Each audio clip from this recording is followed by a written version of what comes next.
you guys doing? Good. Well, guys, I was born this way, and there's no medical reason why that happened. My brother and my sister were born with arms and legs, and sometimes in life, things happen that don't make sense. My doctors never thought that I'd be able to walk, and today, I'm walking. I'm from Australia. Anybody one day want to go to Australia?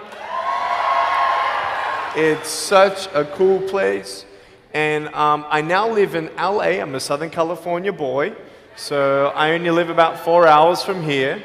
And today I'm going to tell you, man, I love freaking people out. One day I'm in a car. I'm in the front seat. I'm not driving, of course. Can you imagine if I'm driving a car? They reckon they can put a joystick, that thing that controls my wheelchair, we can put that in a car. Like, how fully sick is that? Like, imagine if I get pulled over by the cops. Can I have your driver's license, please? Yeah, but it's over there, you're gonna have to get it. Imagine if I'm in big trouble. Put your hands up! Get out of your car!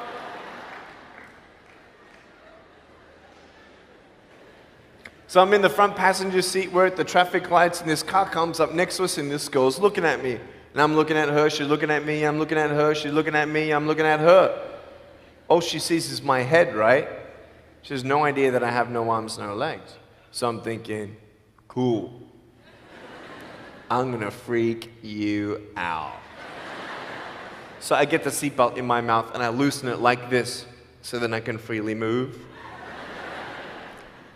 And she's looking at me like, why are you eating your seatbelt? So I pull it, the belt is loose, I can move. Now she's looking at me, full 100% attention and focus. Now just imagine all you see is my head, all right? You might want to put up your hand up to your face to cut off the rest of my body, all right? So you can really see the effect. So just, that's it, exactly. Here we go, ready? I just did this.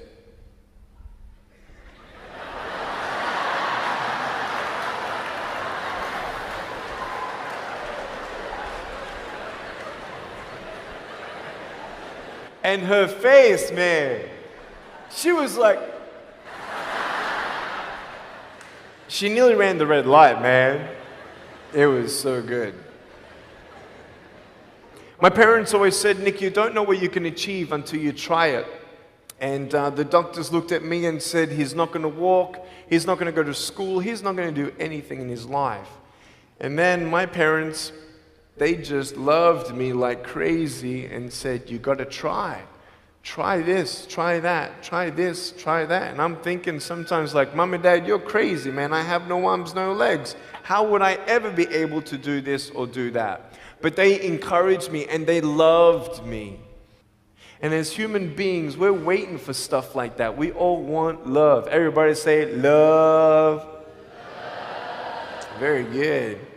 We all want love. And, I went to school and I wanted to be cool, You go to school and you want to be accepted, And so you see these guys and you're like, oh, man, everyone swears like every third sentence, F this and F that and F and this and F.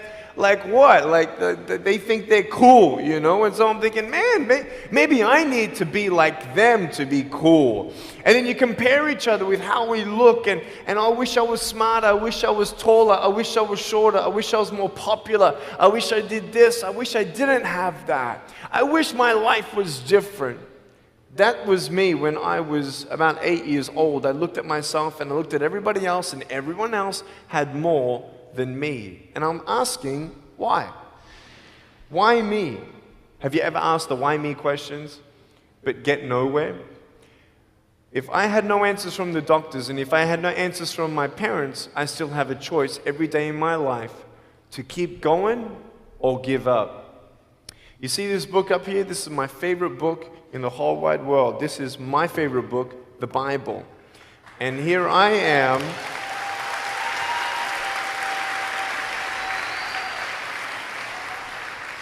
And here I am, and for me, that's my full potential in all that I can be here on earth. And so encouragement takes me closer to all that I can be, and discouragement takes me away.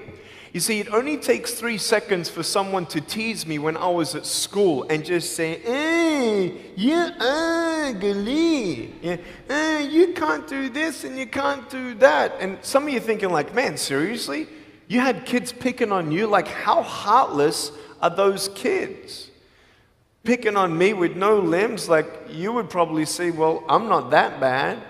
I wouldn't pick on a kid with no limbs. But why would you pick on anyone? Well, because it's fun. It's just culture. Okay, we'll get to that. But for me facing all that stuff, I'm getting these seeds. Everybody say seeds. S-E-E-D-S, seeds. Have you seen the pictures of the sequoia reds up here in California? These huge trees. Like some of the trunks could be as nearly big as this room. I've seen those photos where they've actually dug out a tunnel in a trunk of a tree. You can drive a full-size SUV right through it. That all started with a little seed. If you leave a seed of lies in your heart and in your mind and you don't know the truth, if you don't know the truth, you will die with the lie. I started dying because I started believing what I was told. I want you to know the 3 things that I needed to come to in my life is the truth of my value, the truth of my purpose, and the truth of my destiny. I want you to know something. In our mind, we put ourselves down all the time. I want to ask you today, do you think I'm cool enough to be your friend? But I don't swear, I don't use the F-bomb. Am I still cool enough to be your friend? But I don't tease people. Am I still cool enough to be your friend? But I have no arms, no legs. Seriously.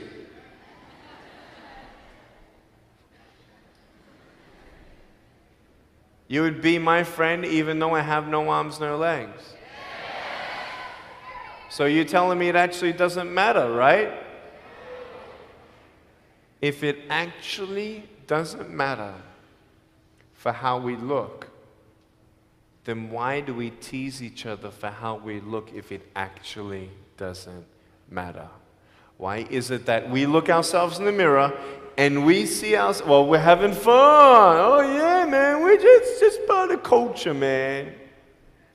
There were 12 people one day teased me, taking me away from my hope. 12, 11, 10, 9, 8, 7, 6, 5, 4, 3, 2, 1. Don't worry, I won't fall off because if I did, I'll break my arm. But 12 people teased me one day, and I can put a pretty brave face on, but cry on the inside. For real. Oh, it doesn't hurt. Yeah, it hurts. There was this one bully. I became his target for 3 weeks. And every time I go by him, I was 13, he was 17. I was in my chair. I'm only 4'9" in my other chair, my old chair. He's like 6 something, so he's huge, right? So I'm looking up at him, and every time I go by him, he's like, hey, there's Nick. He has no... And you can imagine what he said. And I'm like, what's his problem, man? So I tried to avoid him, and I was so embarrassed. He would say it really loud, and everybody would be looking, and some would be laughing. I'm like, what is this guy's problem, man? So one day, after 3 weeks, I went up to him, and I said, hey. He's like, hey. I said, can you please stop it? He said, stop what? I said, stop teasing me. He said, what are you talking about? I said, every time I walk by, you say that stuff. He's like, what stuff? He didn't know how to take me on. So I'm looking at him and said, no, man. Every time I walk by, you say exactly this, and I want you to stop. I forgive you, but stop it. He's like, oh, is that hurting you? Now, I could have said, nah. Or I could have said, yeah.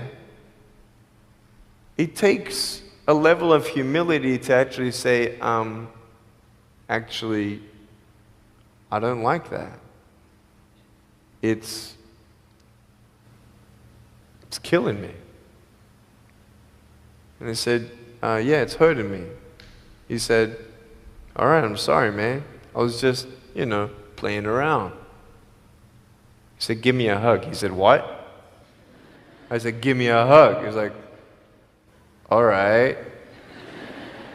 So I gave him a hug. I'm a hugging machine. We made the Guinness Book of World Records. 1,749 hugs in 1 year. We did it last year. My arms fell off, all right? The scary thing about hugging so many people is that anyone can just pick me up and take me home, all right? Like, what am I gonna do? Like, hit him or something? It's like, pretty mean headbutt, right? I want you to know that you might be playing around. I could pretty much say that 98% of you have teased someone in your life. I tried to commit suicide because of people who thought they were having fun, not knowing the hell that I was going through. The people you're teasing, what if the person you're teasing is the person who's thinking of committing suicide?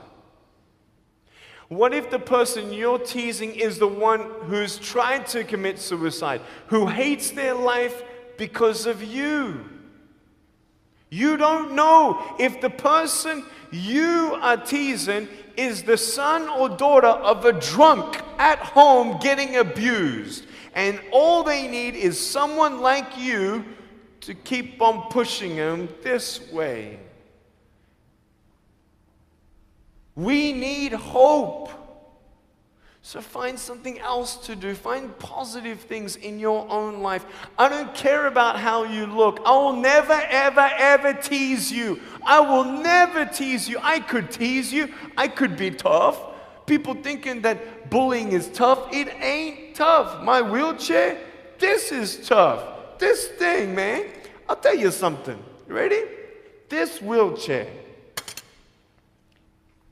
This thing's so tough.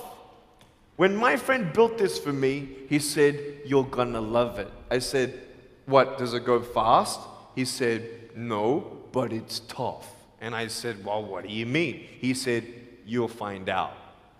The torque in these motors at the bottom, at the back, this thing, if someone's holding it, I'm telling you, it can go 90 degrees. I went 80 degrees up.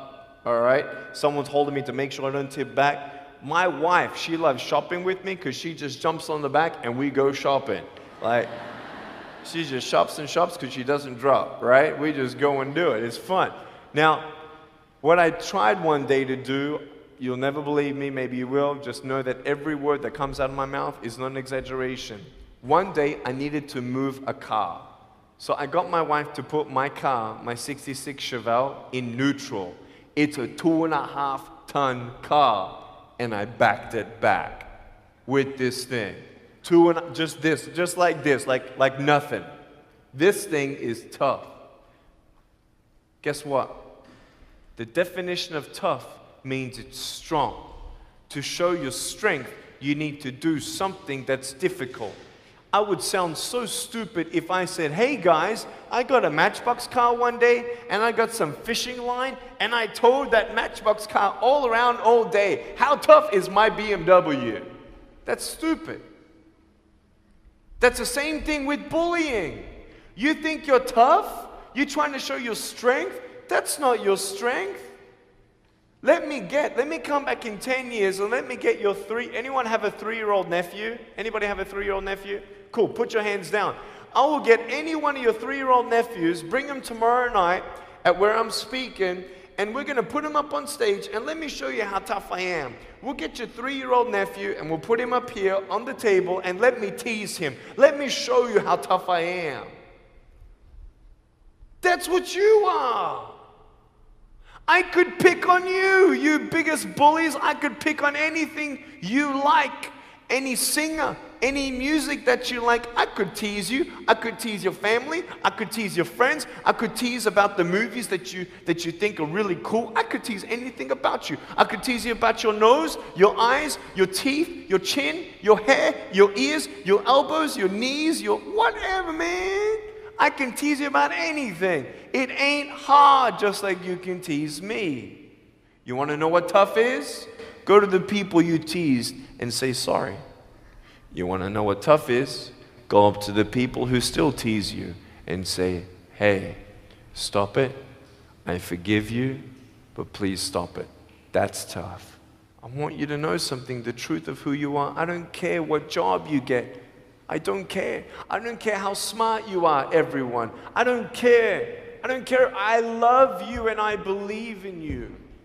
I don't care if you end up being a janitor in this school. I'll tell you why. Because the janitor in my high school inspired me to be a speaker.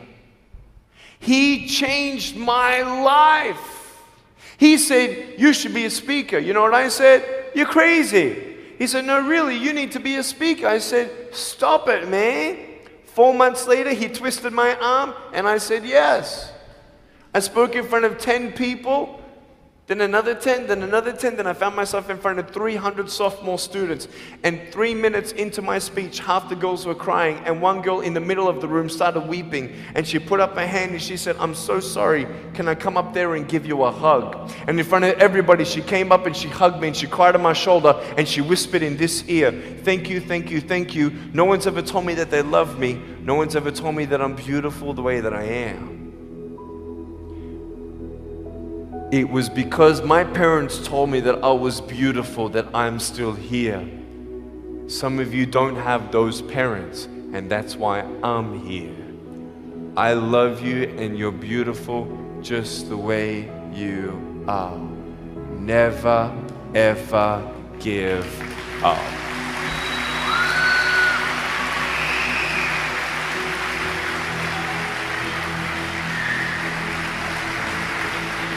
How many schools do you think that I spoke to actually stopped bullying altogether?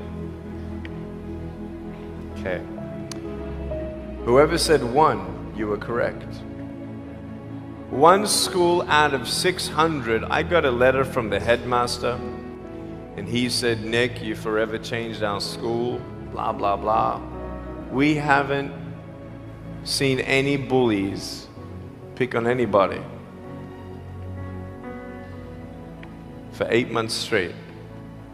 We don't know what happened, but in the best words that I can describe, there's just a new thought in the air that it just ain't cool anymore. It just ain't cool. I want to ask you, what are you going to do? Are you going to continue on at the risk of knowing that in each section, this section right here, 5 people already trying to commit suicide? That section there, 5 people. When you extrapolate it out, what if the person you're teasing is one of those, and you have no idea? Would you find something else to do? So, the change is up to you. If you want to see more love in your school, be love. If 50% of the school come together and say, you know what, it just ain't cool anymore, the people who think it's still cool, every time they look down upon you, I want you to imagine my face looking at you. Because I'm telling you, everyone you're teasing is my brother and my sister. And you're my brother and you're my sister. And I'm asking you to stop. Love yourself a bit more. Love each other a lot more.